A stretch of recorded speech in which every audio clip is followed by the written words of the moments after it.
Most years we celebrate the Annunciation during Lent. Normally the Annunciation was probably celebrated during this week, and sometimes the date, depending on the date of Easter, it might be remembered, but not remembered because it might fall during Holy Week, but then not celebrated for another couple of weeks after we celebrate Holy Week and then Easter week. Very often we celebrate the Annunciation as we do today, with many of our statues covered in our church where we can't see images. And as I've been saying over the last few days and on the weekend, part of the reason for the covering of the statues is for us to go deep within and to welcome Jesus and discover Jesus within us and within others. And I think the Annunciation goes perfectly with the concept of our statues being covered in the church at this time. Technically, today is a pause of Lent, and we start actually to prepare for Christmas. There are a few elements within our church calendar. We have a number of events and feast days that prepare us for Easter. There are a number of events that prepare us for Christmas, and this is the beginning of the Christmas cycle today. We have other days in our church calendar which are focused on the passing of seasons, specific dates as well. And then we then have our liturgical structure with ordinary time and those sort of situations as well. The Annunciation, we have Mary saying yes. And then Jesus becomes present, but Jesus is hidden. Like every mother, there is this period of time where there might be some knowledge, but no one really knows for a short period of time what's within. And that brings a joy. It also brings a little bit of the unknown, and that can bring apprehension. Our statues are covered to remind us that Jesus is hidden. At the Annunciation, Jesus becomes present, but Jesus is hidden within Mary. Mary says yes. Mary responds as the servant of the Lord. And then Jesus becomes present within her. Mary then carries Jesus for 9 months.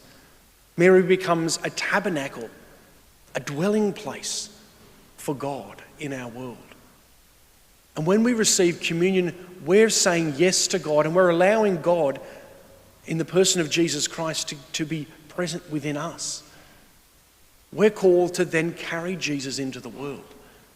Like Mary, who says yes, and Jesus becomes present, we respond, and we're called to respond with yes to Jesus as well. To then carry Jesus into our world. For those who come to Mass almost every day, we have a deep belief and a deep understanding of the presence of Jesus in the Eucharist. Also understand that Jesus comes to be present within you. In receiving Holy Communion, you become a servant of the Lord. You become a form of a tabernacle to then carry Jesus into our world. And it's a great mystery, but it's also a great honour for Jesus to come present in us. Mary delights, but she's also a little bit apprehensive. How is this all going to work?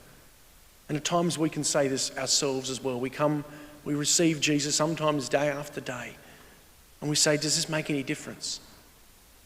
In belief, we know it does make a difference. Jesus is making his life in us. Continue to welcome Jesus into our life. As we prepare for Christmas today, let us pray that we will have some of that joy of Christmas in our activities today. As I've said on other solemnities where we've paused Lent, take up some of the things that you've given up during Lent today. Take up some of the joy of Christmas.